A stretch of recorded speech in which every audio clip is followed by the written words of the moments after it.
And William Ruto, please respect this community. Wewe unakuja hapa mitamboni ukilindwa na askari 3,000 kusomea viongozi ya Wakamba. Ati wamekataa maendeleo. Nani amekuzuia kuleta maji hapa Ugamani? Nani amekuzuia? Nani amekuzuia kuleta barabara?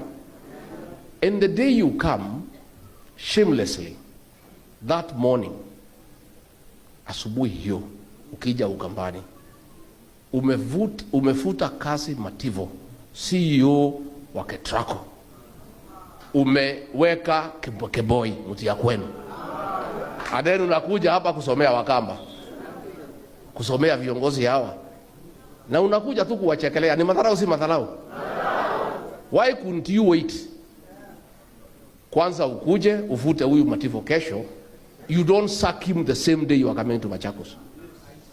And then wewe unaita sisi wa kabila. Why didn't you look for another Kamba? Hata uliza Kawaya hawa vibaraka yako. Kunaweza kosekana Mkamba moja? Akuje engineer asaidie pale.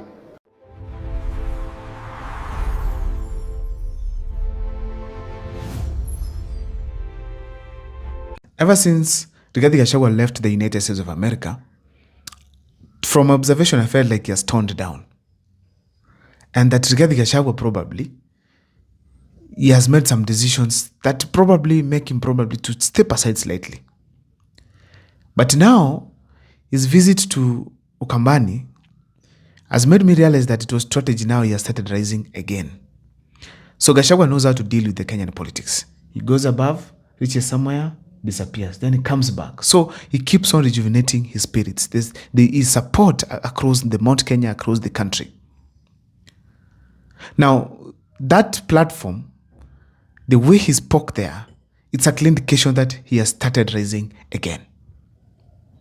Ladies and gentlemen, in his speech that he made from Ukambani, there are a few things that I was able to borrow from there. And that is what I want to take you through. But before I do so, if this is the first time you're watching my videos at Mokwa Times, please take a second or two to subscribe. Apart from that, my number is always here. Talk to me, give me an idea. Everyone who calls me actually gives me something in mind that I can use in my videos. I kindly want to urge you to talk to me. For those who don't support the channel, I want to thank you so much for those already who've come through. And please don't feel offended. The number is always here. Feel free to support the channel.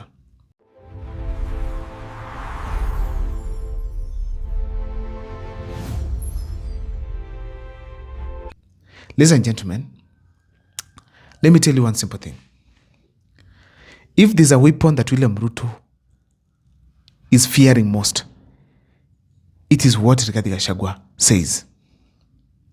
And not once, not twice, but a number of times, William Ruto has always tried to make a statement either in Nairobi, either from Mount Kenya, or even from Western.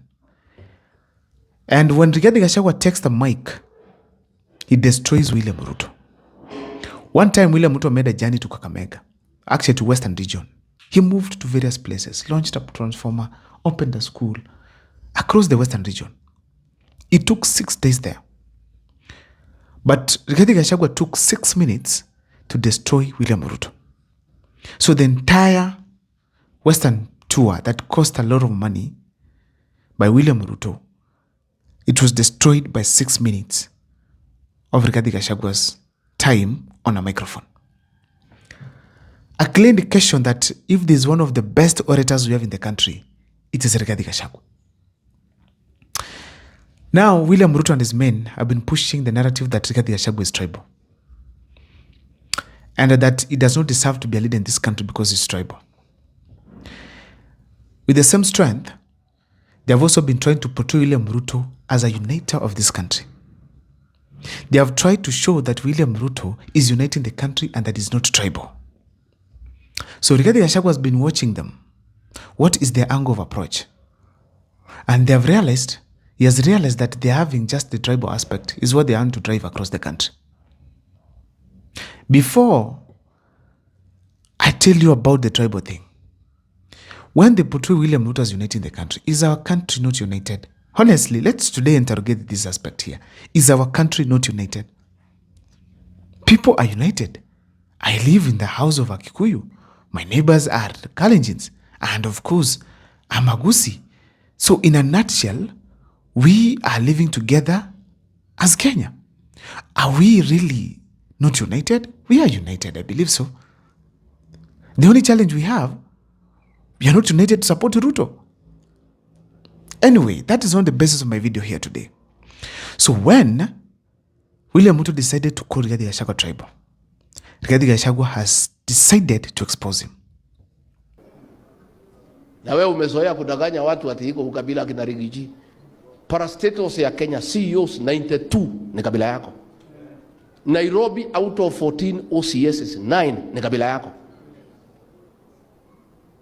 The energy sector ni kabila yako. Everything umeweka watu yako. And then you come here to Machakos to lecture viongozi when you have sacked somebody from the community and replaced with your tribesmen. Just how foolish do you think the Kambas are? Wewe Kasongo, wewe this time round, this family inakupangia. From that speech, you can tell William Ruto is being countered by Rigathi Gachagua squarely. He's now not hitting him from the Mount Kenya perspective that you've sacked our people or dismissed our people from government. No. He's using the opportunity that he got in Kambal region, where one of their own was removed from office and replaced by one from the other community. Ladies and gentlemen, that is a clear indication that Rigathi Gachagua is now making himself not just a Kikuyu leader, but a national leader by countering the tribal narrative. And give it time. If William Ruto is not going to stop calling Rigathi Gachagua tribal, Rigathi Gachagua is going to brand William Ruto as the most tribal leader in this Republic of Kenya. Because William Ruto, one spirit he has is that he does not care. He always does whatever he thinks. Even if it is in which times, he still does it. So in a nutshell, Rigathi Gachagua is out to counter the tribal narrative, meaning he's fixing himself for the presidency. He wants to be national. And I told you guys in some video before, give him 6 months from now. By the end of the year, by December, you will see a different Rigathi Gachagua. By February next year, people will be talking a different story about Rigathi Gachagua. Another thing, ladies and gentlemen, I want to tell you is this. Rigathi Gachagua is determined to ensure that the Kamba region and the Mount Kenya people are one. If those people come together, they can win an election, even if the opposition people decide to divide themselves. Just the Kamba and the Mount Kenya, if they come together, they can win an election. Yes, they can. A proper turnout of Mount Kenya and a proper turnout from the Kamba region, these people can win an election because William Ruto scored 7-something million and these people can come together and bring out 8 million votes. So when they combine and vote to the last man, it's done. They just need to move to a few places and get a few votes as well and then change this country. So in a nutshell, ladies and gentlemen, it's very clear that Rigathi Gachagua is determined to ensure that the Mount Kenya and the Ukambani region remain together so that they can be formidable towards 2027. This family will stick together for the reason ya kwamba it is wise for a family to stick together. Kwanza tukiona familia inapangiwa, huyu Raila ametumia Kalonzo na Wakaba mbaya 15 years. Huyu Ruto ametumia mimi na watu ya mlima vibaya. Sasa wale watu walitutumia vibaya wameshikana. Wale tumetumiwa vibaya na sisi tumeshikana.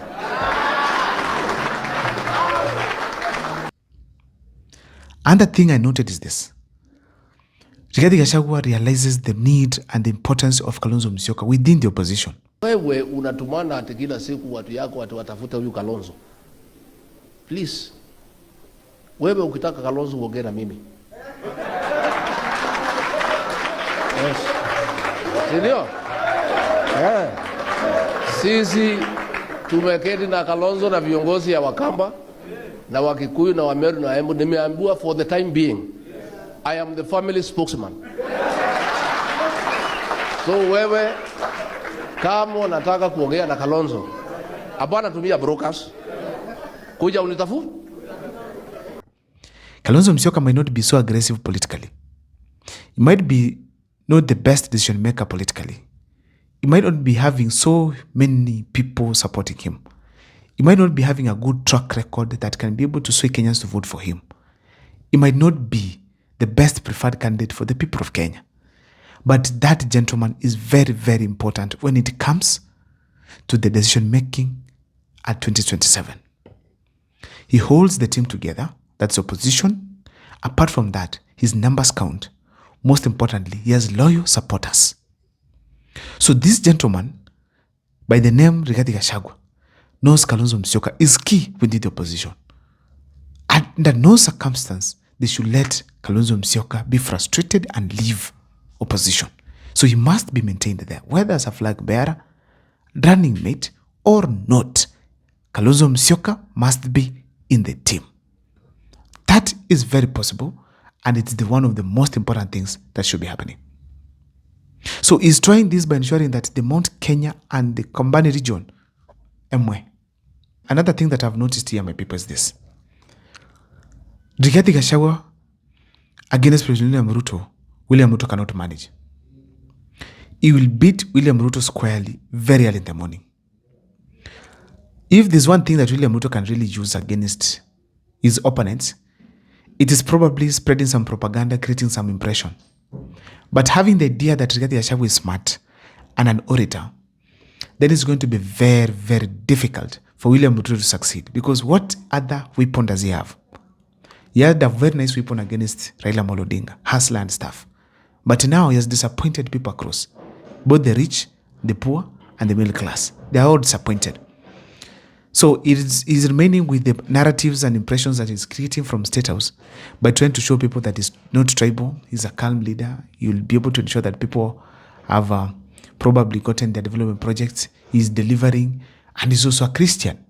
But now, both the church, the common manage, the pagans, if they're there, they have also seen the true colors of President William Ruto. It's too late for him. But now, the additional aspect of Rigathi Gachagua in the campaigns against President William Ruto, it's also one of the most lethal aspects that can bring down William Ruto very early in the morning. So in a nutshell, ladies and gentlemen, my people, I feel strongly that William Ruto is on his way home, unless the opposition make a mistake. I don't know what is your take, but in the comment section, feel free to share with me on what you think as far as Rigathi Gachagua's statements in Ukambani are concerned. See you next time for more videos. My name is Abdul Mukwa. I want to thank you once again for the support that you've always been giving me. See you next time.